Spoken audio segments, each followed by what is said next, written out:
Okay, balik po tayo. Before we start, ito, meron na pumapasok na mga text.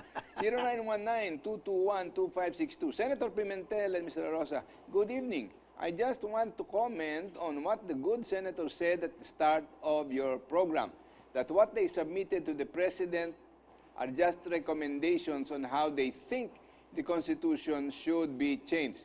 Does it mean that if Congress, both lower and upper chambers, refuse to adopt the recommendations, it will become pointless? What if the Congress refused to adopt their provision on anti-dynasty? Ray, a great deal of what will happen depends on the leadership of the President. Sapagkat ang rekomendasyon namin, hindi naman binigay sa Kongreso. Binigay sa Presidente. So that he can espouse or amend. Bilang rekomendasyon lang, he can accept all or part or none of the above, as they say. In other words, recommendations lang kung ano ang dapat niyang gawin. Now, para maintindihan tayo kaagad ng ating mga tagapakinig, Ray, gusto kong sabihin na ang rekomendasyon namin, originally sa akin, 12 ang federal states na gawin sa buong Pilipinas. Yun na nadidinig ko noon. That's right. 18 na. Alam mo kung bakit. Okay.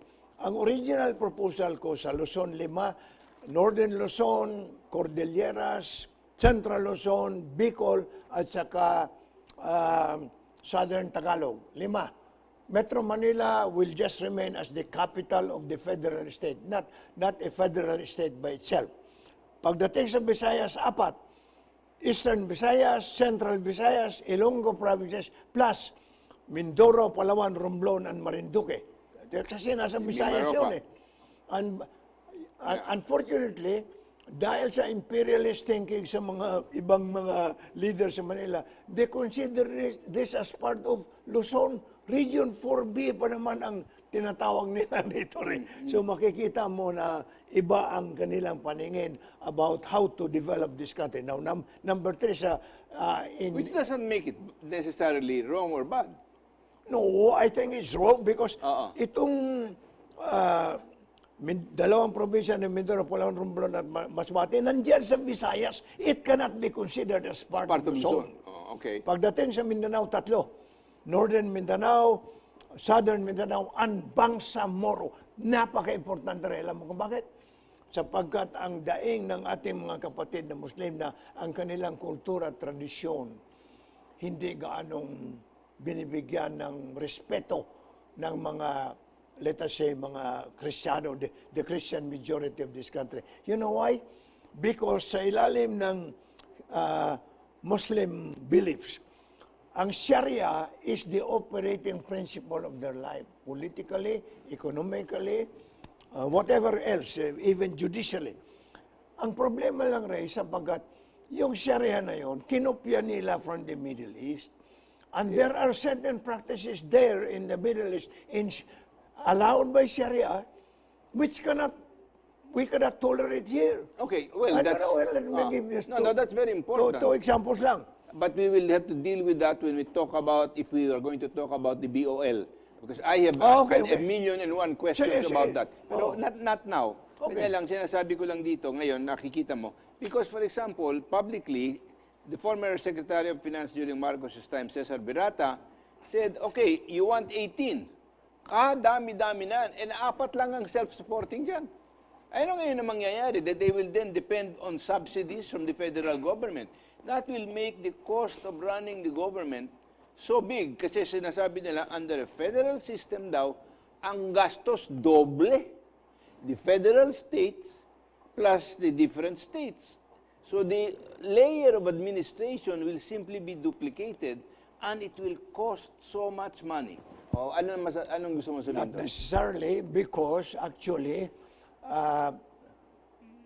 to illustrate this point, for example, ang mga employees, for example, ng national government ngayon na hindi ma-absorb in the federal states will be given the option to retire, early retirement, para hindi na sila kailangan papasok pa sa Magastos and yun. become a burden to the additional layer of I know, but government. the retirement benefits are going to be an incredibly large Ray, expense. there is so much money that's being misused in this country. Oh, but that's of course another story. Yeah, of course. That's what you're saying, na ito naman ay maaring ma-address natin. But the more important thing is, ulitin ko, ang kultura at tradisyon ng ating mga kapatid na Muslim dapat mabigyan ng pansin. That is why a federal state of the Muslim people was originally proposed by me. And 12 lang. Pero pagdating sa Constitutional Commission, ang sabi nila, ang existing regions, administrative regions, kung hindi ko nagkakamali, 15 existing regions, dagdagan ng Autonomous Region of Muslim Mindanao, dagdagan ng Autonomous Region of the Cordilleras, plus the islands where the provinces of Negros Oriental and Occidental are located, maging 18 ang federal states sa Republika. Wow. So yung palang That's rason the kung paano reason- naging 18. That's the reason kung bakit naging 18. Okay, from 0916-736-1553. Sa ginawa po ninyong rekomendasyon, may provision po ba tungkol sa freedom of information? Sabi po sa balita, kahit po nagpasa ng executive order ang Pangulo about the FOI, hindi pa rin daw ito sapat. Dapat daw po talaga ipasa ang batas ng Kongreso. Well, actually, the freedom of information is guaranteed in the proposed Constitution. Actually, it's because supposed to be in our existing Constitution anyway. freedom of speech and of the press, garantisado diyan. Hindi po pwede i-suppress. At ako po'y naniniwala na kung wala pong media, sorry, we cannot have Okay. a democracy. People are talking about this now, even now, and saying, bakit ba pag hindi ikaw kumontra sa administrasyon o sa Pangulo, sabihin kaaway kita, dudurugin kita. Paano ba yan? What will it be in the federal system? Can anybody come up with different ideas without being labeled an enemy and then being destroyed? Yung mga pananalita na gano'n ay siyempre dapat iwasan because that is not democratic at all. And we are a democracy, and the freedom of speech and of the press garantisado po sa ating bansa. Otherwise, wala pong demokrasya rito sa bansa natin. Bakit naman ikaw lang daw sabi nilang naniniwala sa na tayo'y demokrasya pa? Sa dami ng pinapatay sa Exactly. sa extrajudicial killings, etc. And all that, maski na wala kang ginagawa, nakatayo ka lang sa labas ng pintuan ng bahay mo, hinuhuli ka for loitering. Ano ba yan? Kaya nga, that is why these things must be brought to bear and understood by our people that this is not sanctioned by democratic practices. Hindi po. Saka yung freedom of association, ngayon hindi ka na pwede. Bakit? Paano pagka nag-tipon-tipon kayo niyan, wala, huhulihin kayo eh. They will just accuse you of loitering. Hindi naman siguro pwede yun. Baka merong mga ordinansa na ganon. And therefore, those who would object to that should No, but take the loitering is necessary- something else. Take the necessary steps in accordance Can with law. somebody try to define for me what loitering is? I don't know. I have no idea. Kung yung nakatayo ka nga lang sa labas ng pintuan ng bahay mo, hinuhuli ka, wala kang ginagawa eh. How can that be loitering? Yes. Or is that simply the stupidity of the police? Although I'm not too sure that that is also being done. But the thing is, lumabas na sa dyaryo yun I've eh. read in the press that loitering of people doon sa mga kali, mga standby, ang tawag niyan, ay hinuhuli. Well, it's not just because they're standing by. There has to be some reason against the law for doing so. There has to be a law that has to be, used. Meron To daw justify ordinansyang anti-loitering. Yeah, Ewan ko nga ba. probably. Okay, 0946-296-310. Good PM po. I am just a concerned citizen from Palawan. Now, how can you guarantee that federalism is the answer of a lot, if not all of our national problems? Karamihan sa ating problema, including speedy delivery of justice, will be solved not because we are adopting a federal system, but because we are revising the Constitution. And in the revision of the Constitution, kaya nga mayroong mga proposal doon na ang jurisdiction ng Supreme Court, Babaguhin daw under the proposed Constitution at paghati-hatiin ng Supreme Court.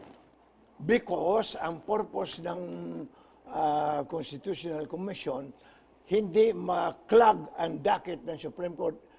Just a few minutes ago before the start of our program, nakatanggap ako ng isang desisyon by the Supreme Court involving a case that I filed 14 years ago. Oh my goodness. 14 years ago. So nakikita mo na Pasalamat ka, nakakuha ka ng desisyon. isa yon sa mga problema ng bansa natin. Speedy delivery of justice. You know, there are existing regulations in our justice system that judges must decide within 90 days. But the biggest violator of that is the Supreme Court. Exactly. Sapagkat alam mo, maganda nga binanggit mo yun. Because up to this point, I am finishing a case handling the case of the son of Pepe Pestaño, Ensign Philip Pestaño, who was killed inside his cabin in RPS Bacolod when he was a new graduate of the PMA. And yet, the case still pending up to now. That was about more than roughly 25 years ago. Up to now, nasa RTC pa ng Manila. Why have they not taken action on it? And why has that RTC judge not been fired? Because the case had just been submitted to him. It had sat, it was only until, itong President Ombudsman that she took over and she decided to refer the case back to the RTC because umakyat sila ang mga respondents doon. You see how justice can be delayed in this country. Therefore, one of the things that the proposed new constitution will That's try what you want to solve. is to speed up the delivery of justice in this country. Okay, what about a lot of other issues that they say may become problematical under federalism? Sabi nila, usually yan, kasama ang tambal ng federalismo ang parliamentary system. Why are you adopting a presidential federalism form, which is more what I may call closer to the French model? Actually, nung in-espouse ko yung federal presidential, was for the reason that we are more familiar with the presidential setup. Therefore, more easily understandable by the people. And then, kung merong mga problema sa presidential, we can already propose remedies in the recommendations. Pero kung presidential parliamentary yun, pag susulpot ang mga problema later on, we have to look for a solution to this.